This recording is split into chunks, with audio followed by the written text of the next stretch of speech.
Bueno, Pablo, muchas gracias por esta invitación y por asignarme la responsabilidad sobre un tema tan candente, ¿no?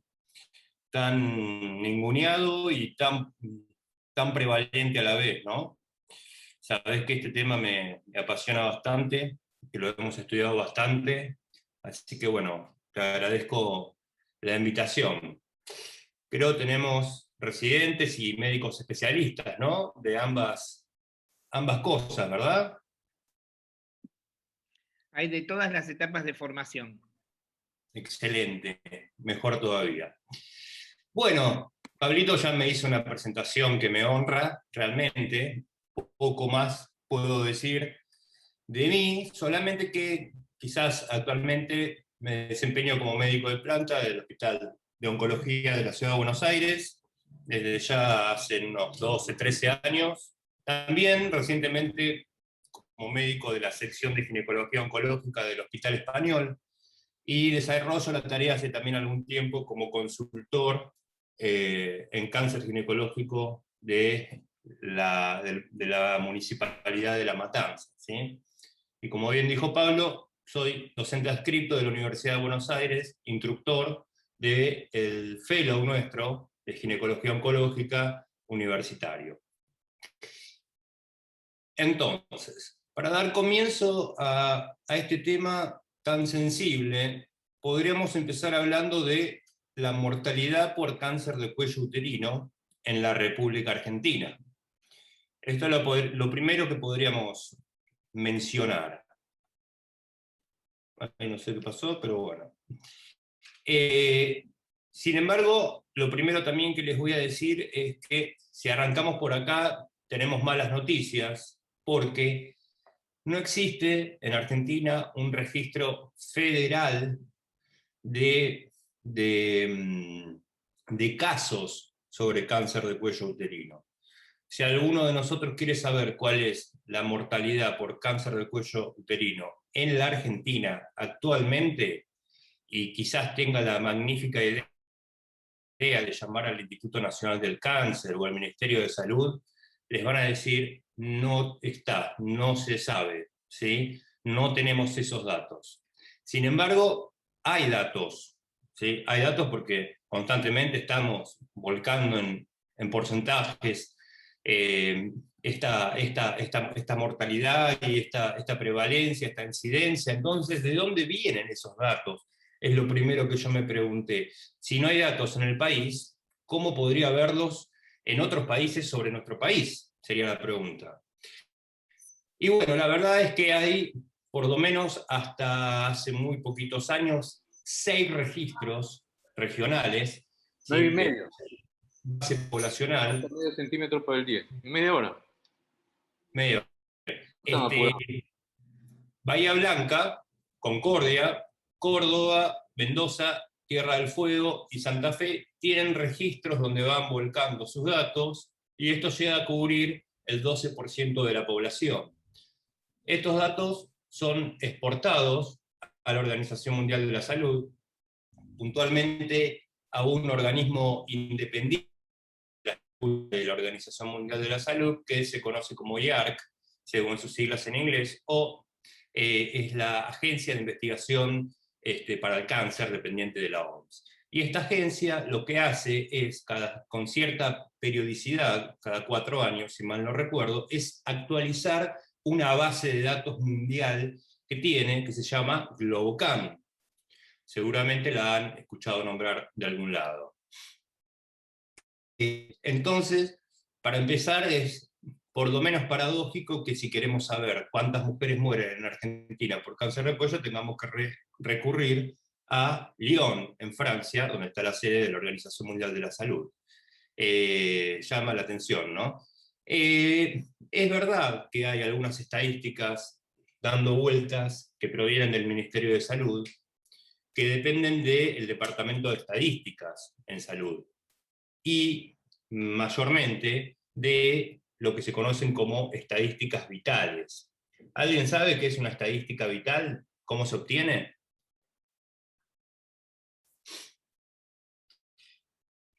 Bien.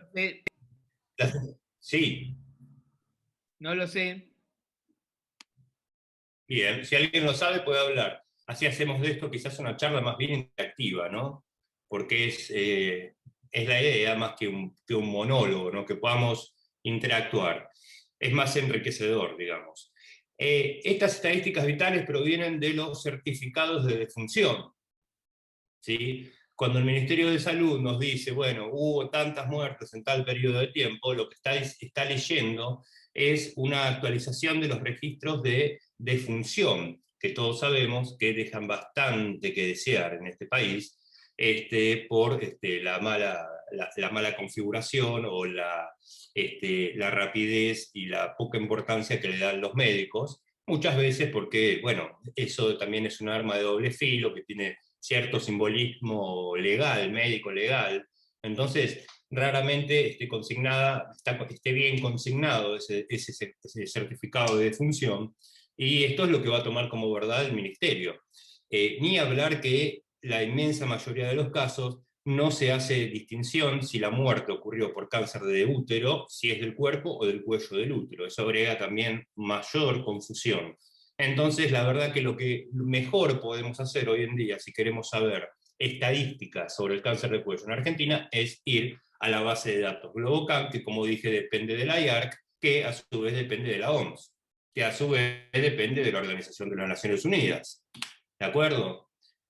Tal es así que estos son los últimos datos que publicó esta agencia, que son del 2018. Y acá vamos a activar el puntero, que para hombres y mujeres, ¿sí?, ambos sexos incluidos, la incidencia, el número de nuevos casos, el cáncer de cuello ocupa el 6º lugar, ¿sí?, incluido próstata, todo lo que se les puede ocurrir. Y en mortalidad, ambos sexos, todos los tipos de cánceres, es el 5º lugar, con una incidencia del 16.7% y una mortalidad del 7.7%. Ahora vamos a despejar una de las variables y vamos a quedarnos solamente con las mujeres. Por supuesto, estamos hablando de cáncer de cuello de útero.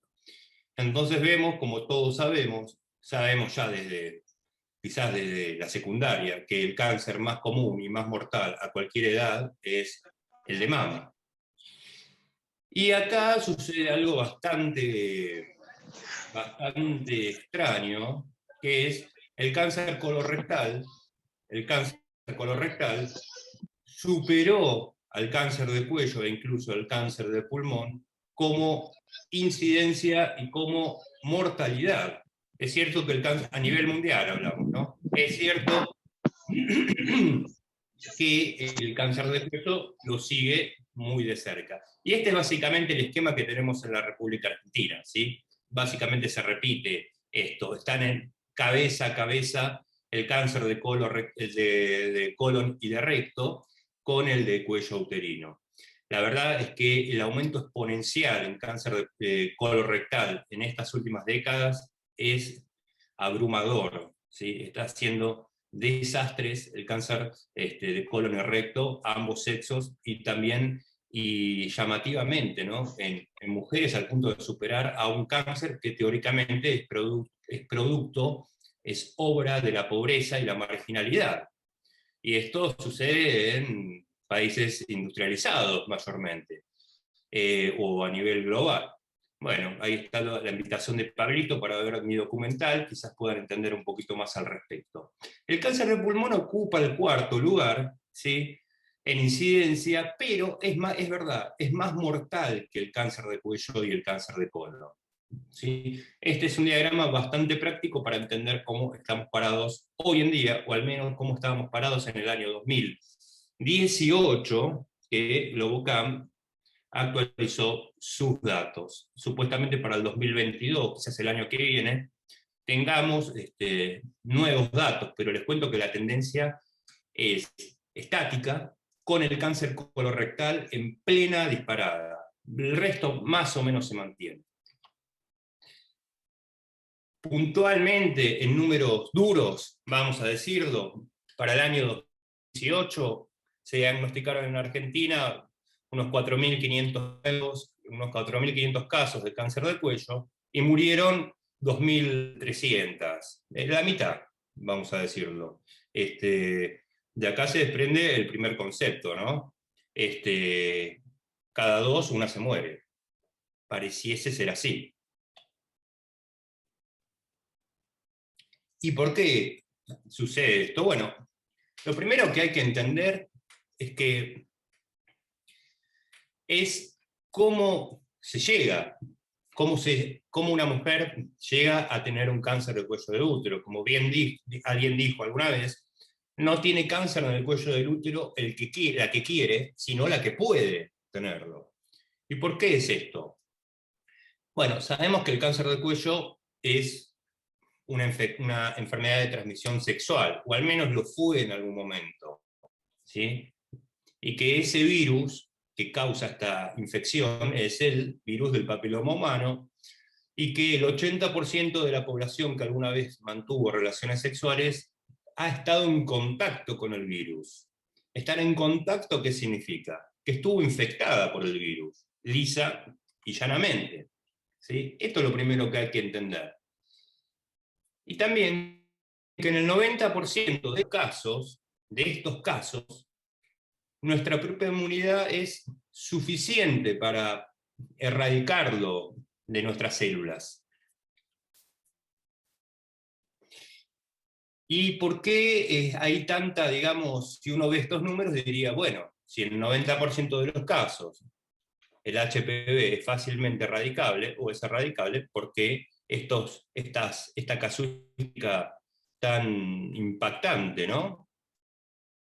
Bueno, otra de las cosas que hay que entender es que no hay un solo tipo de VPH, hay muchos, ¿sí? De hecho, el Centro Internacional de VPH, que queda en Suecia, a enero del 2020 ya había identificado 227 tipos distintos de VPH capaces de infectar al ser humano.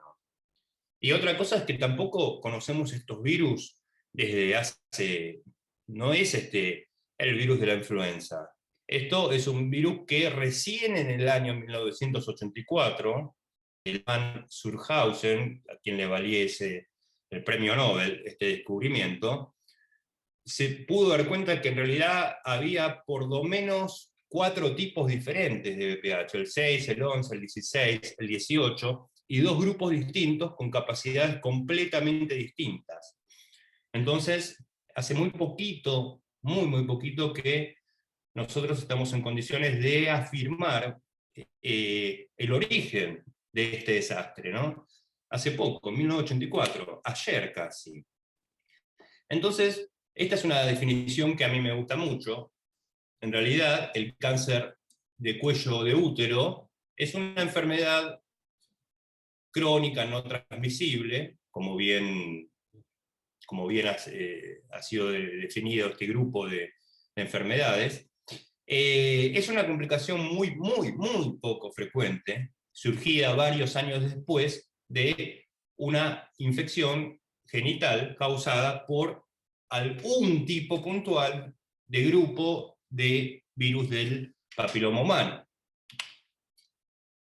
Entonces, alguien podría decirme, pero una complicación poco frecuente, se mueren la mitad de las que se infectan al día, la situación es dramática, sí, por supuesto, pero eso no quita que sea una infección, una complicación poco frecuente. Y acá les voy a preguntar, y no voy a seguir hablando hasta que alguien me responda, a partir de una infección por VPH que alguien tuvo aún sea en su primera y única relación sexual, ¿cuál es la probabilidad de tener un cáncer de cuello? Supongo que muy baja, extremadamente baja. Muy bien. Posición, ¿Alguien quiere aportar algún número? ¿Quién se anima? ¿Algún porcentaje? Aunque sea inventado, no hay problema, va a intentar. Pueden decir cualquier cosa. Yo voy a decir, una de 600.000. una en 600.000. Bueno, Según los cálculos que hice yo, ¿no? Pero creo que Willy Paz puede dar su opinión tranquilamente. Me parece que él puede tener buena data. Willy, Perdón, doctor Aragón y doctor Silva. Recién me conecto y no vi. Willy, Recién me conecto. no importa, hacé de cuenta que te despertás recién. Te digo la pregunta. Dígamela. A partir de una infección por el VPH en cualquier cristiano que va caminando por la calle, una mujer, Sí. ¿cuál es la probabilidad de desarrollar un cáncer de cuello? Un 5%. Bueno, está más cerca que vos, Pablo.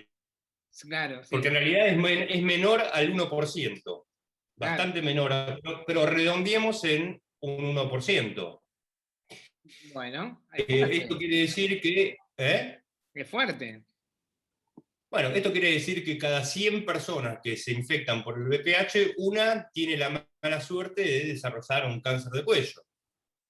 Tiene la probabilidad, pero si uno mete todos los sistemas de screening en el medio, esa posibilidad, por supuesto, se podría reducir a 0.1 o 0 nada.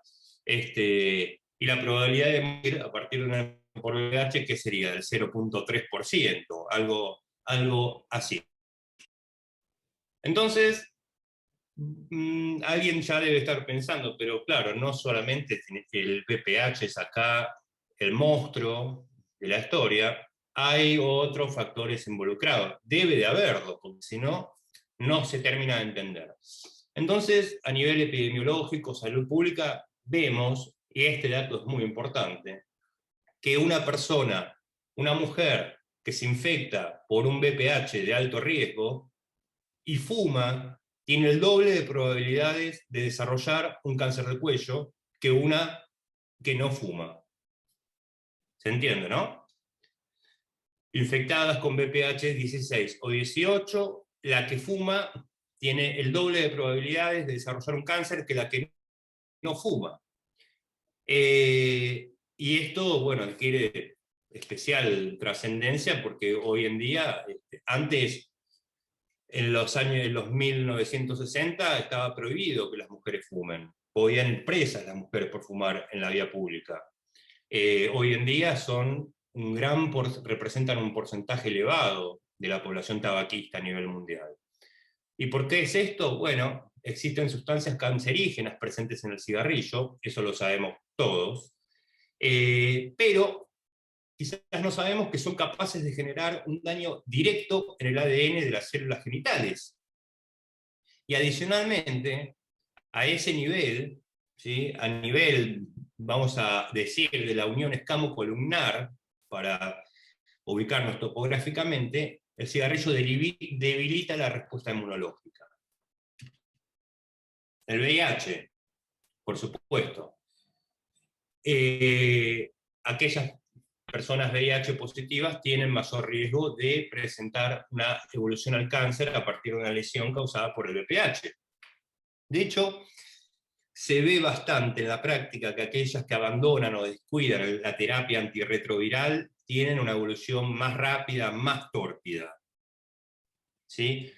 Y bueno, de hecho, la enfermedad SIDA, ¿sí? El SIDA enfermedad, el cáncer de cuello es la sexta enfermedad marcadora de SIDA enfermedad en frecuencia. Los anticonceptivos orales, y acá viene la parte en que las mujeres se horrorizan porque dicen, pero ¿cómo puede ser? Todas tomamos anticonceptivos orales. Bueno, es cierto, existiría a nivel del cuello algún factor de tipo hormonal que potencia la expresión genética de un VPH que ya está presente. Y sería también sensato interpretar que también esto se asocia a un menor empleo de métodos de barrera, como el preservativo. Si bien el preservativo tampoco evita en un 100% el contacto de VPH, porque no es una enfermedad de fluidos la infección por VPH, no es hepatitis B o VIH. Es una enfermedad de contacto directo de piel o mucosas. ¿Estamos de acuerdo? Y otro tema también controversial, el embarazo, ¿no? Estadísticamente diría que en mi experiencia sí, existe un mayor número de embarazos, aquellas mujeres multíparas tienen mayor chance de desarrollar un cáncer a partir de una infección desencadenada por un VPH de alto riesgo, siempre de alto riesgo. De hecho, en países donde no pueden los gobiernos políticos no pueden lograr que las mujeres se embaracen, porque son mujeres que postergan o difieren incluso para siempre su maternidad, en estos países esta disminución de la natalidad se ve asociada a una disminución también de la incidencia de cáncer de cuello, ¿sí? Pero no se sabe cuál es la causa en este punto, ¿no? Probablemente haya cambios hormonales también a nivel de las células genitales, y mucho también se ha hablado del trauma del cérvix que acontece durante el nacimiento por vía vaginal. Pero son meras especulaciones, esto no está del todo claro todavía. Y hay otras, porque como leímos en la mayoría de los libros, se dice que a partir de una infección persistente por un VPH de alto riesgo, o sea, una infección que ha persistido, que nuestro sistema inmune no pudo erradicarla efectivamente, y aun cuando esa infección persistente tiene por lejos todas las chances también de autolimitarse con el transcurso de los años, pasan como 10 o 20 años, dicen los libros, ¿no? Hasta que se desarrolla un cáncer invasor. 10 a 20 años. La verdad es que nosotros tenemos muchas chicas muertas por estadio 3B de cáncer a los 20, 18, incluso a los 16, creo que la más joven. Jóvenes que no dan los números, ¿no? Uno dice como 10, 20 años, pero cómo no había nacido y ya se había infectado por el VPH. Bueno, debe haber otras vías moleculares que regulan esto, ¿no? Así como tanto se habló de la P53, por ejemplo, en población judía askenazi, ¿sí? A lo largo de la historia se vio que mujeres judías askenazi no tenían prácticamente cáncer de cuello, no lo tenían. Y lo primero que, bueno, ya hace 150 años atrás, se dijo, bueno, es en realidad la circuncisión de los maridos lo que las protege, es una cuestión higiénica. Pero también se vio después que en otras religiones árabes, maridos igualmente circuncidados, sus mujeres tenían cáncer de cuello, entonces no podía ser la causa. Después se le echó la culpa al cerdo, se decía que el cerdo era el responsable del cáncer de cuello y que bueno, que estas mujeres no comían cerdo, entonces no tenían cáncer de cuello, hasta que finalmente, también hace poco tiempo, se descubrió que tienen un perfil de P53 bastante menos mutado que la población en general, y eso es protectivo. Y esto tiene que ver quizás con la endogamia y con todos estos hábitos culturales sexuales. Avancemos. Bueno, ¿quién es este hombre? ¿Quién me puede decir quién es este personaje de la historia? Arriesguen. No es Perón, no es...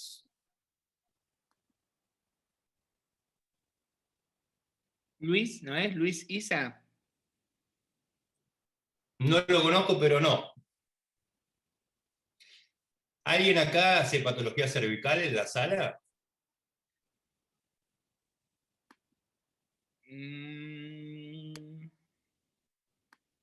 Estoy mirando. Alemán el señor. Martu. ¿Perdón? Ah, pensé que alguien había dicho... No. Te estaban diciendo quién hacía patología cervical. Inselman. Ah, bueno. Inselman, correcto. Este José. señor es... ¿Eh? José Retamoso. Este señor es José Retamoso, mi amigo José Retamoso. Tu amigo José Retamoso. Josecito. Bueno, Sí, es Hans Hinselmann, correcto, quien allá por el año 1929, si mal no recuerdo, hizo un experimento de luces y microscopios focales, logró amplificar la visión del tracto genital femenino y dio lugar a un invento que se llama colposcopio. ¿Sí? De allí que se lo recuerde como una de las personas que combatió o de alguna manera ayudó a combatir el cáncer de cuello por idear métodos supuestamente costos redituables capaces de servir como tamizaje, ¿sí? Para la población. Bueno, sí me lo tienen que decir quién es. Están mirando un preparado. José, no vale que seas vos. Goyeneche. Cerca, pero no. Es George Papanicolaou. George Papanicolaou es un griego que llegó a Nueva York en el año 1949, si mal no me acuerdo, y se bajó de un barco y no sabía ni siquiera hablar inglés. Golpeó la puerta de una universidad muy famosa en Nueva York y dijo: yo quiero estudiar las células del aparato genital femenino. Bueno, le dijeron, vas a empezar, digamos, como administrativo. Y así empezó. Trabajaba ahí como administrativo y en los tiempos libres trataba de meter un poquito de mano en la investigación, en general muestras de tecnología que provenían de... y también de su mujer, que fue con él, otra griega, que aportaba sus propios frotis vaginal para que su marido los pueda ver al microscopio y estudiar estos cambios. Papanicolaou no llegó a vivir en la calle, pero sí tocaba el violín en restaurantes a la noche, en su tiempo libre, para poder ganar algunos dólares, para poder abastecerse, ¿no? Económicamente. Hasta que un día agarró y le dijo al jefe del laboratorio de citología de esta universidad de Nueva York, una de las más importantes, que no me sale el nombre ahora, tampoco me sale el nombre del jefe de él, pero era un tipo conocido, le dijo que él creía que con un método diagnóstico podría anticiparse al cáncer de cuello, a las lesiones, podría adelantarse bastante, podría diagnosticarlas en etapas precursoras, incluso muy precursoras. Y cuando salió esto, porque a mí me gusta mucho la historia de la medicina, siempre me pregunto, me imagino a mí, ahora, golpeándole la puerta a un jefe mío o a algún político para que contándole un proyecto que tiende a erradicar el cáncer de cuello. Bueno, ¿qué me dirían? Volvé dentro de 14 años que lo seguimos hablando, ¿no? Bueno, el jefe de él no le dijo eso, le dijo: ¿cómo vos querés erradicar el cáncer de cuello? Tenés todo mi apoyo incondicional, todo. Le dijo: acá tenés el laboratorio, dejá lo que estés haciendo ahora y ponete a trabajar en eso. Entonces Papanicolaou y su mujer se encerraron 10 años en ese laboratorio, empezaron a estudiar muestras de preparados, abrieron una convocatoria para que las mujeres lleguen y donen un frotis, se les permita tomar una muestra de células exfoliadas cervicales y vaginales. Y allá por el año 1950 y pico publicó su primer trabajo, en el cual decía que había un test que él mismo había creado que podía diagnosticar las enfermedades precursoras, y que si las mujeres se los hacían con cierta periodicidad, y como era un test muy barato, unos poquitos dólares valía todo, hacerlo, podía salvar un montón de vidas. Los científicos de la época le dijeron que era un lunático, que no tenía ni idea de lo que estaba diciendo. Entonces se volvió a encerrar unos 5 años más, perfeccionó la técnica con una tinción que lleva su nombre hoy en día, y ahí sí publicó en un congreso de citología mundial, el más importante, algunos poquitos años después, sus hallazgos, y bueno, eso fue ya, era irrefutable que el método que él había creado era la gran esperanza sobre el mundo para contrarrestar este mal. Y lo sigue siendo, de hecho, al día de la fecha. Papa Nicolau después viajó por todo el mundo a partir de ahí. En Grecia lo trataron de reflotar, incluso como ministro de salud y demás, pero él dijo que no, que él tenía un compromiso en el laboratorio donde a él le habían dado la oportunidad de crecer y que no se iba a ir de ahí. Y que su sueño era crear el centro de citología más importante del mundo en Miami. Y lo creó. Murió a las pocas semanas. Ya estaba bastante viejito, pero lo creó. Y sus colegas, sus discípulos, Taut y algunos otros, que tampoco me acuerdo los apellidos, siguieron el rumbo de él. ¿Por qué cuento esta historia? Además de parecerme interesante, ¿no? En Estados Unidos hoy día el cuello es un tema bastante controlado, está bastante bajo control. ¿Sí? No es lo que vivimos acá hoy en día. Cuando en los 1970, por ahí, cuando Papa Nicolau publicó ese trabajo tan contundente, ¿saben qué fue lo que pasó? El Instituto Nacional del Cáncer de Estados Unidos, la Fundación Rockefeller, empresarios, ONG, todos se pusieron al servicio de él y le dijeron: tenés presupuesto ilimitado para hacer lo que... Y el tipo, ya a finales de los 1980, todas las mujeres en Estados Unidos, o gran parte, la mayoría, accedían al test de Papa Nicolau. Vamos a ver qué pasó acá en Argentina. Acá en Argentina, para la misma época, mediados del siglo pasado, llegó este señor, Hans Hinselmann. ¿Alguien sabe cómo llegó este señor acá a la República Argentina? Bueno, les voy a contar. Este señor se había afiliado al Nacional Socialista en Alemania, al partido nazi.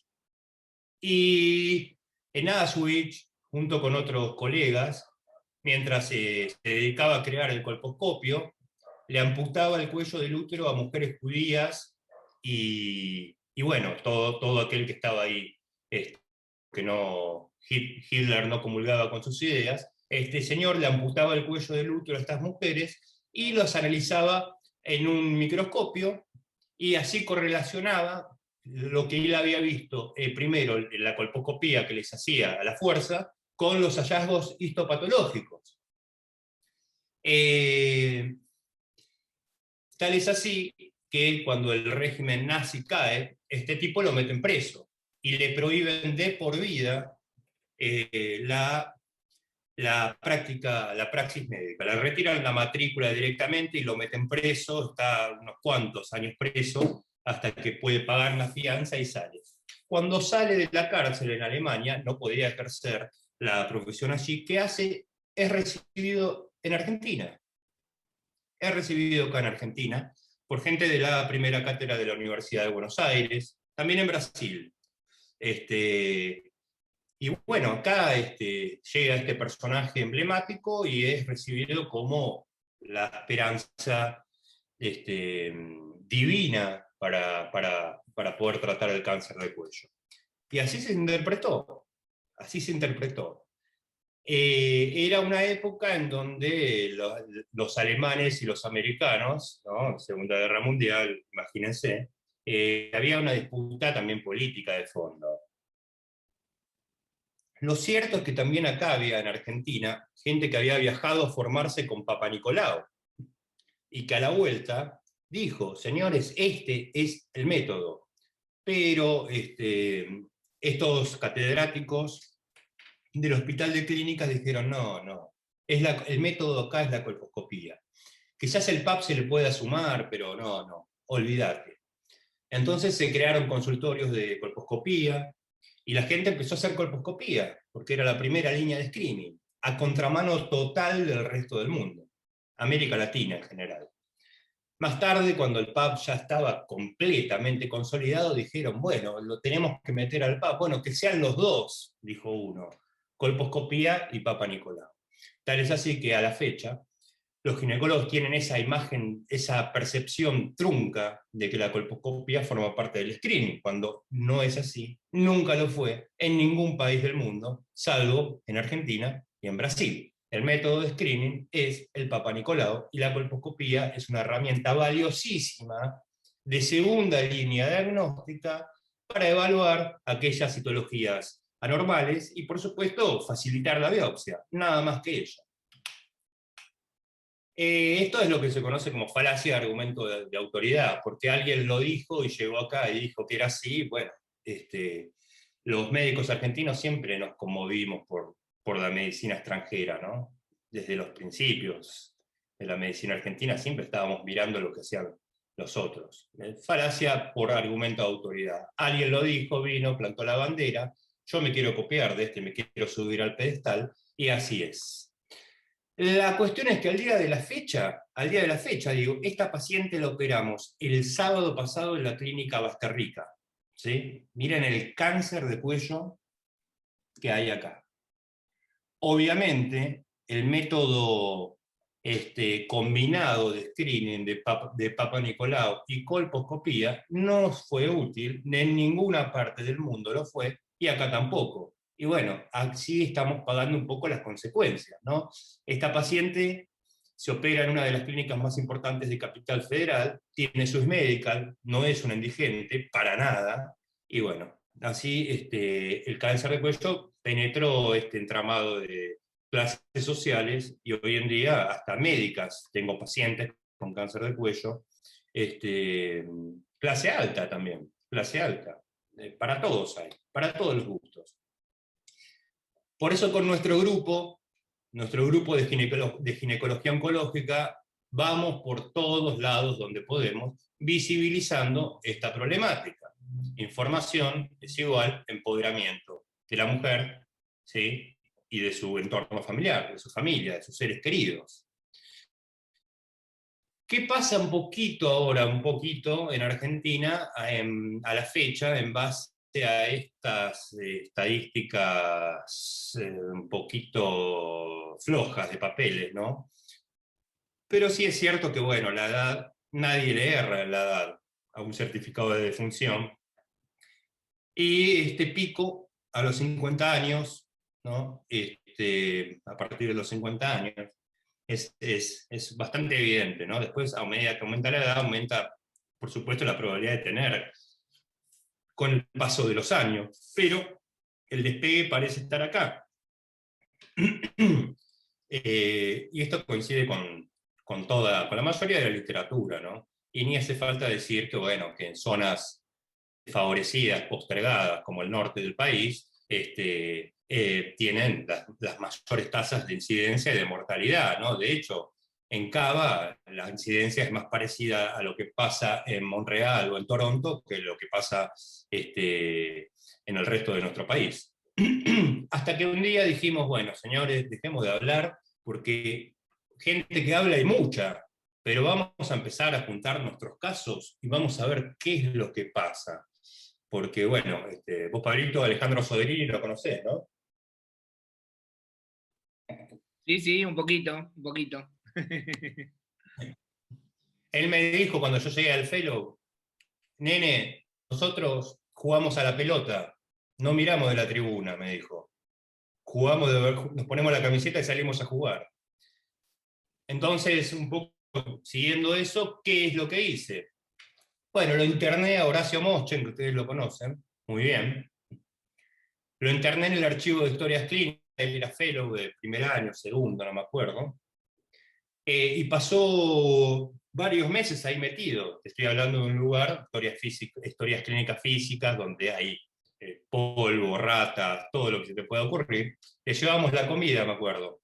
Agarramos y le llevamos el almuerzo, la merienda, la cena, se quedaba ahí, creo que se quedó a dormir incluso ahí alguna vez. La cuestión es que con él y bueno, y otros colegas también del hospital, logramos recopilar todos los datos, todos, de cáncer de cuello de útero en el hospital desde 10 años para atrás a la fecha, más de 10 años. Ahora vamos a ver. Y publicamos este trabajo icónico, el primero en la República Argentina, que habla de cáncer de cuello, pero no con números de la revista Gynecologic Oncology, con números nuestros habla, de lo que pasa acá mismo, acá 15 cuadras de donde vivo, en el conurbano, el AMBA, que le dicen. Elevada mortalidad por cáncer de cuello en mujeres jóvenes, porque en realidad lo que motivaba a hacer este trabajo es que nosotros veíamos que las chicas jóvenes no andaban ni con quimiorradiación, no andaban con cirugía, no andaban con nada. Y no parecía no haber una mayor incidencia de cáncer de cuello a los 30 años, al menos en todas las series que nosotros buscábamos, anglosajonas, por supuesto, no estaba eso, no figuraba en ningún lado. Tal es así que empezamos con este trabajo, que ahora les voy a contar un poquito. Bueno, lo presentamos en el Congreso del Lago, nuestra querida Asociación de Ginecología Oncológica, allá por agosto del 2019, mirá vos, prepandemia inmediato, ¿no? Y también en septiembre, en el Congreso Mundial de Cáncer Ginecológico en Río.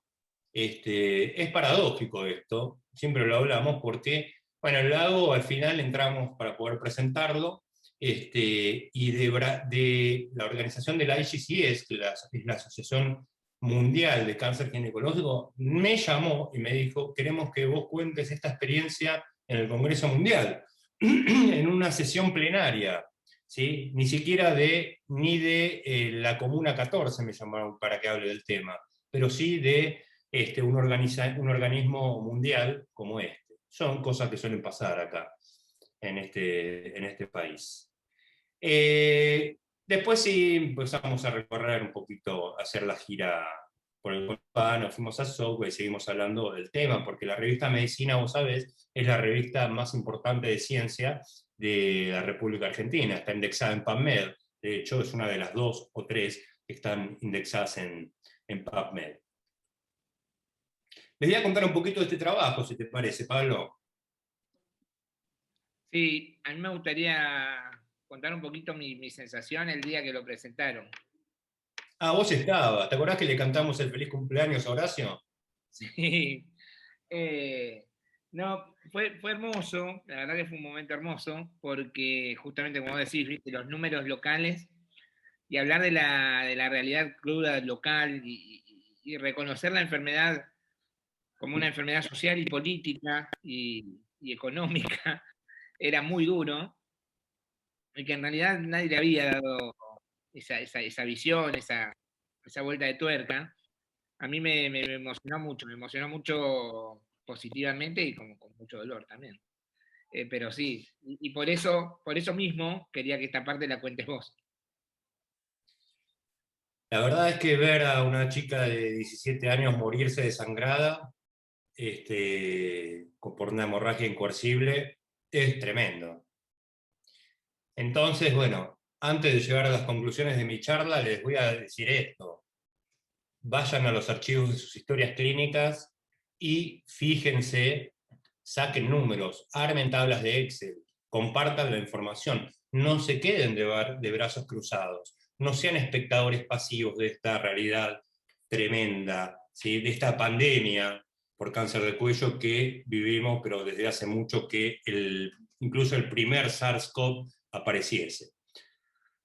Bueno, queríamos ver, cuando dijimos esto, ya lo teníamos pensado, pero no, cuando apareció Horacio, digamos, fue un antes y un después, porque él dijo, sí, yo estoy, y ahí, bueno, se completó un poquito este tridente mío, Soderini y de Horacio, y empezamos a buscar la información. Y queríamos saber cuál era la frecuencia, la supervivencia, pero queríamos saber cuáles eran las variables clínicas, atención, clínicas, esas que uno puede diagnosticar en el consultorio y con las cuales se llega a la paciente al quirófano o al tratamiento que sea, de esta edificación clínica en un contexto demográfico. Entonces, como les contaba, ¿qué es lo que hicimos? Dijimos, bueno, empecemos el 1 de enero del 2007 y terminemos el 31 de diciembre del 2011. Veamos qué pasó en todo ese tiempo. Y como, bueno, vos sabés, Pablito, porque estuviste con nosotros bastante tiempo, el hospital nuestro recibe gente de todas partes del país, incluso de países limítrofes, ¿no? Entonces, hicimos de discriminar por zona, por región, por municipio, vamos a decirlo así, de dónde venían estas pacientes, porque también queríamos saber en dónde estaba la falla, porque para que una mujer venga haciendo dedo desde Formosa y tarde 3 semanas en llegar para poder conseguir una cama en nuestro hospital, algo está fallando. Evaluamos supervivencia, libre de enfermedad, supervivencia global, o sea, a 5 años, como debe ser, y qué variables clínicas que te decía consideramos. Bueno, la edad. La edad era lo que más motivaba, lo que más llamaba la atención, ¿no? Quería saber qué pasaba con estas chicas tan jóvenes. El tipo histológico, grado histológico, tamaño del tumor y la asociación con el embarazo que hablaba antes. Básicamente todos los factores clínicos que uno puede tener antes del tratamiento, la estratificación clínica. Quizás me hubiese gustado también agregar lo que es invasión linfovascular, pero, y estaba dentro de los objetivos al principio, pero la verdad es que, sobre todo desde el 2007 al 2010, no había ni siquiera registro de eso. Estos datos sí estaban consignados en todos los casos, ¿no? Porque eran datos groseros, pero por ejemplo la invasión linfovascular nos quedó afuera. Bueno, hicimos un método estadístico, convertí en un apasionado del SPSS de IBM, que si alguien sabe un poquito de estadísticas, sabe de lo que estoy hablando. Es un programa que cuando vos empezás a volcar los datos ahí, las teclas, cuando lo tenés manejado más o menos, te tira los datos de una manera y vos decís, a la pucha, ¿no? Esto era así. La cuestión es que juntamos 248 pacientes con cáncer, con diagnóstico de cáncer de cuello. 748. 748 pacientes con cáncer de cuello en ese periodo que les conté recién. Seguidas entre 35 y 38 meses. ¿Sí? Y así en crudo, para empezar, la sobrevida libre de enfermedad era del 55% y la sobrevida global era del 59%.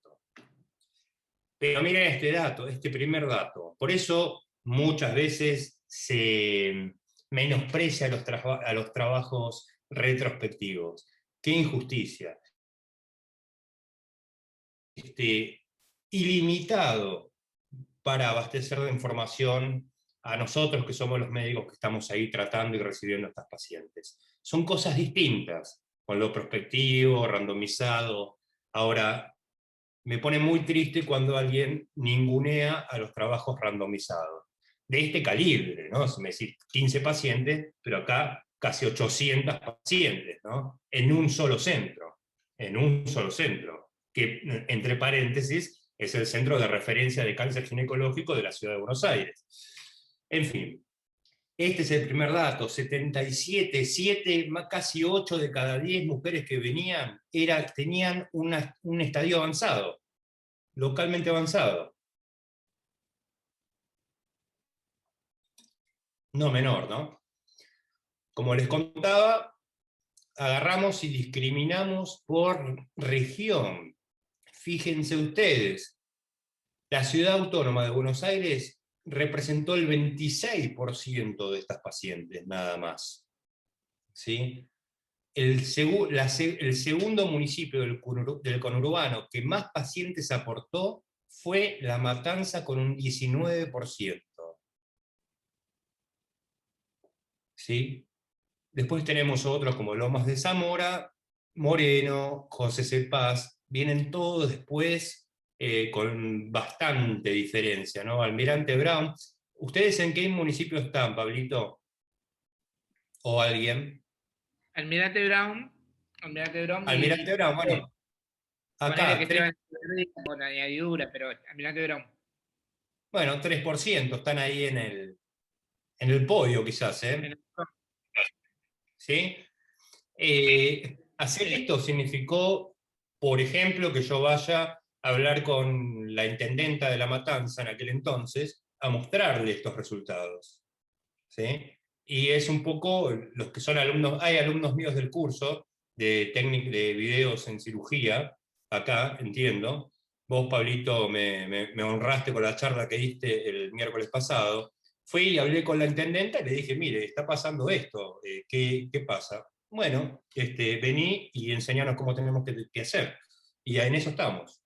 Ahora les voy a contar también un poco de eso.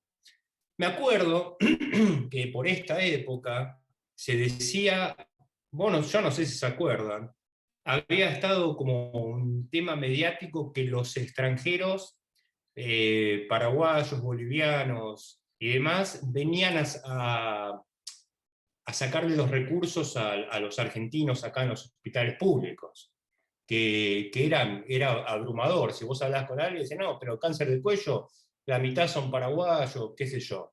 1%. 1% venían de países limítrofes. Qué bueno que puedas Y acabamos con él. Es que cuando vos contás tus propios datos, tu propia experiencia, este trabajo que yo te estoy contando recorrió el mundo, es citado en todos los trabajos que hablen de el cáncer de cuello a nivel global, o que se quieran referir a la región de las Américas. En años, ¿qué pasó? Y acá nos agarramos la cabeza con Horacio y dijimos, bueno, agarrate Catalina, porque después de esta curva que coincide con países del primer mundo, entre los 45 y los 50 años, edad pico, hay una segunda curva acá entre los 30 y los 34. ¿Qué pasó acá? Esto los libros, los artículos canadienses o australianos que a nosotros nos gusta tanto leer, las guías de la NCCN que a nosotros nos encanta replicar acá, no habla de esto. ¿Qué pasó? Bueno, ahí vamos a eso. Otras variables que habíamos incluido. Bueno, en esto sí hubo concordancia con la literatura. Fíjense que los tipos histológicos eran el carcinoma escamoso por escándalo, obviamente, y después venía el adenocarcinoma endocervical de tipo usual, todo esto según la última nomenclatura histológica. Después el adenocarcinoma, ¿sí? Y después, bastante después, teníamos el adenocarcinoma mucinoso. El adenoscamoso, perdón, el adenocarcinoma villo-glandular y después el adenocarcinoma mucinoso o NOS, ¿no? Como se lo denomina. Sin embargo, no había diferencia entre estos tipos histológicos. No había diferencia estadísticamente significativa, y esto también me sirvió mucho, porque el día de hoy sigo escuchando que el adenocarcinoma pareciese tener peor pronóstico que el carcinoma escamoso. Bueno, quizás lo sea en otros países. Acá la evidencia que hay a la fecha es esta, no hay otra. Y a nosotros no hubo significancia estadística, ¿no? ¿En qué hubo significancia estadística? Bueno, la edad y el tamaño del tumor. Fíjense que las cifras más bajas de sobrevida libre de enfermedad y sobrevida causa específica fueron en aquellas pacientes con tamaños tumorales de 6 a 8 centímetros y de 8 a 10 centímetros. Una paciente que, esto es log-rank test, para los que están familiarizados con fíjense que la chance de estar libre de enfermedad para una mujer con un tumor de más de 8 centímetros a 5 años es del 16%. Y un 28% de estar viva. tremendo. Y ahí vimos también que el verdadero corte para los tumores, los denominados tumores Bulky, no eran para nosotros los 4 centímetros que tanto se habla. Para los 6 centímetros, a partir de los 6 centímetros, la supervivencia caía en picada, ¿sí? La paciente que pasaba este límite, digamos, de no retorno en el tamaño tumoral. Esto es para ver la edad, como esta que se viene despegando, ¿sí? Es el grupo de menos de 35 años, en comparación con las otras de 35 a 59 y más de 60 o más de 60, todo esto seguido en el tiempo, ¿no? Y acá toda la sábana, que esto no quiero aburrir, pero de las significancias estadísticas, menores de 35 años y el tamaño tumoral. Ni hablar pacientes con tumores de más de 6 centímetros y menores de 35 años, mamita querida. El análisis multivariado, que elimina los sesgos de confusión que algunas variables pueden otorgar en un análisis univariado, esto es, no me sale ahora el nombre del test, pero bueno, fundamental para despejar algunos sesgos, o sea, información pura de verdad sería, ¿no? Lo más filtrado que puede llegar a ver. Entonces, los resultados, ¿qué nos dijeron? Más de 7 de tumores Bulky según FIGO. ¿Sí? Esto es, por lejos, ampliamente superior a los trabajos y los metaanálisis que nosotros nos adoramos leer. El tamaño tumoral mayor a 6 centímetros fue identificado como el principal factor pronóstico adverso. Y esto lo tenían el 25% de las mujeres estudiadas. Una de cada 4 tenía un tumor mayor a 6 centímetros. En comparación, miren esto, con el subgrupo de tumores de 4 a 6 centímetros, ¿sí? 4 a 6 versus más de 6, la caída de la sobrevida global era de 65 al 34%, con un riesgo de muerte por los odds ratio 9 veces mayor. Este es el problema de los tumores Bulky, que también fuimos a exponer a congresos internacionales. ¿Cuál es el resumen de todo esto? Bueno, el sesgo, como les decía, ¿no? Quizás me hubiese gustado incluir otras variables, pero no estaba la información disponible. Igual creo que ha sido bastante abarcativo el trabajo. Y toda esta información está. Por alguna cuestión de la vida, ¿sí? Ahora me dediqué a hacer documentales y no trabajos científicos, pero vamos a empezar con la segunda parte. ¿Cuál es la segunda parte de este trabajo? Cómo se trataron, dónde se trataron, cómo les fue. Anatomía patológica, no factores clínicos. Anatomía patológica. Hay que dar lugar a trabajos prospectivos. Es lo que estamos haciendo en La Matanza, de alguna manera, ¿no? Una base de datos propia, con gente capaz con ganas, muchas, de aportar, de volcar su información, ¿no? De hecho, lo que se está haciendo con el tema del test de BPH y demás es maravilloso. En el gobierno de la ciudad no pude hacerlo. En La Matanza me abrieron las puertas para poder hacerlo. Vamos a ver qué pasa. La red itinerante de ginecología oncológica, eso que alguna vez prosperó un poco en el gobierno de la ciudad, también lo estamos haciendo en la provincia. Bueno, hay una pandemia interpuesta, ¿no?, que dificulta todo absolutamente. Sin embargo, estamos todos bastante en contacto con el curso virtual que estamos haciendo, que tenemos como 100 inscriptos, de técnica quirúrgica, y demás, que bueno, estamos todos conectados, digamos, de alguna manera. Seguimos trabajando en conjunto, pero la red itinerante de ginecología oncológica. No sé si hay alguien de los que están en el grupo escuchó la charla de Palacio Jaraquemada el jueves pasado, que auspiciamos con la Universidad de Buenos Aires, sobre las catástrofes vasculares que pueden surgir en una cirugía.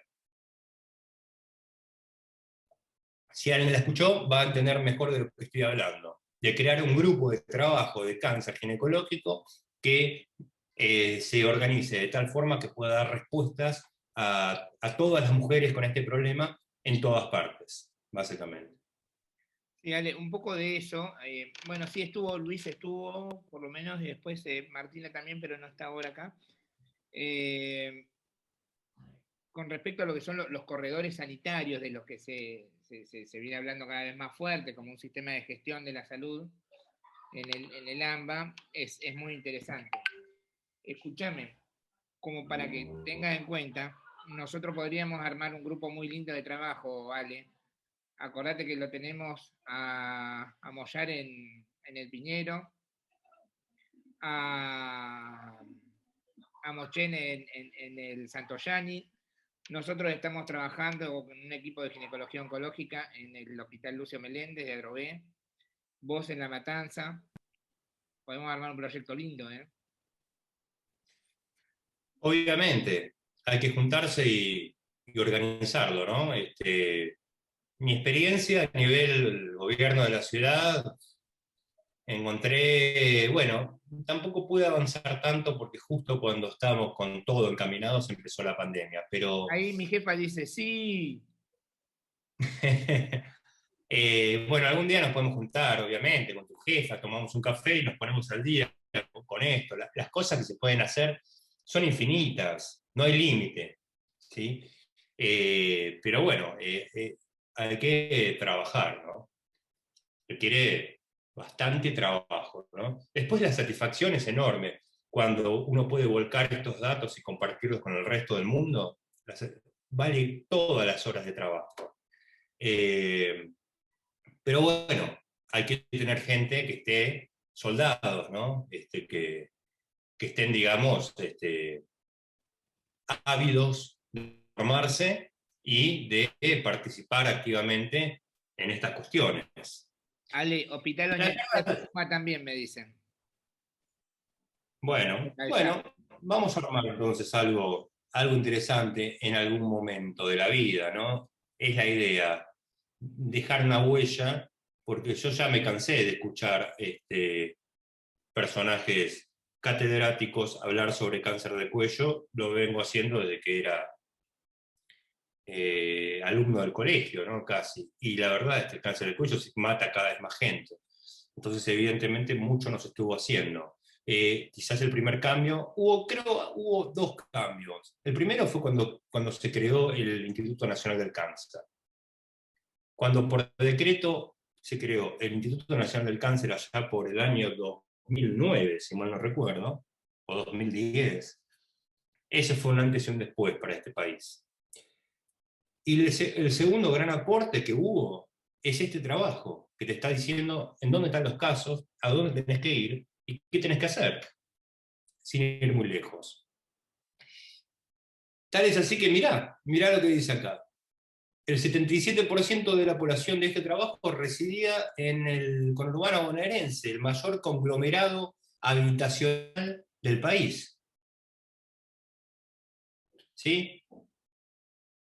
De estas pacientes, el 43% no tenía ningún tipo de cobertura. ¿Sí? Estos datos, bueno, tienen 2 años por lo menos. Había un 16% de residentes de Cava que no tienen cobertura médica, versus un 43% en la provincia de Buenos Aires, en el conurbano, ¿no? Sí, ya hay ahí, aunque no pasan desapercibidos estos números. Bueno, algunas conclusiones para terminar, ¿no? De hecho, vos sabés, Pablito, que yo, hasta empezada la pandemia, era instructor en el IRCA, en Barretos, ¿sí? De cirugía mínimamente invasiva. Y lo habíamos hablado con brasileros, colombianos, gente amiga, ¿no? Muchos amigos que queríamos empezar a hacer esto. Después la pandemia, bueno, puso un freno, ¿no? Tampoco es excusa y tampoco podría decir que se puede hacer todo lo que uno quiere, ¿no? Porque son tantas cosas. Pero lo que quiero decir con este comentario es que había un interés de la región en general, no solamente nuestra, de hacer estudios prospectivos, trials colaborativos, ¿no? Lo mismo, pero prospectivo y a gran escala. Bueno, esto va a tener que terminarse en algún momento, el tema del tamizaje, el pseudo tamizaje de Papa Nicolau y colposcopía, ¿no? Porque tendría 5 horas más para explicarte por qué es contraproducente para el sistema de salud. El tamizaje es, hoy en día, el test de BPH, el Papa Nicolau, y la colposcopía es meramente un método de segunda línea para el diagnóstico. Mientras sigamos pensando que la colposcopía es igualmente útil como el Papa Nicolau para diagnosticar el cáncer del cuello, sigamos como estamos, que nos va mal. Mientras nos va mal, sigamos mal. Bueno, la última, esta me gusta mucho, siempre la pongo en las charlas. Pudimos ver por datos propios, 1 de cada 2 mujeres muere cuando el diagnóstico ocurre antes de los 35 años. ¿Alguien conoce una figura emblemática de este país que haya muerto en este rango etario? Sí, ¿Quién? la esposa de un político, ¿Quién? una señora que trabajaba con los pobres, así cuenta la historia, y le sacaba a los ricos. Nombre y apellido. Qué difícil. Dígalo sin tapujos. La primera esposa, Evita, ¿de esa hablas vos? ¿Esta señora? Claro. Correcto. Murió desangrada en una cama con un estadio 3B. La primera y la segunda de Perón. La primera esposa también murió de un cáncer de cuello, es cierto, pero no trascendió. Debería tener el HPV, ¿no, Perón? Es muy probable. Lo tenemos todos. El problema no es que lo tengamos, sino es la falta de controles en las mujeres. Esta señora, por más respetable que sea, se negó hasta el último día a ser reexaminada por un médico, por ejemplo. No sé hoy en día qué postura tomaría con respecto a la barbarie que mata a mujeres, ¿no? Como el cáncer de cuello. No sé. En esa época su pudor era tan grande que no aceptaba ser examinada. De hecho, murió sin saber o sin querer saber de la enfermedad que la mató. Así que bueno, es bastante controversial el tema. Bueno, muchas gracias a todos y estoy muy contento de haber dado esta charla, que me gusta mucho darla.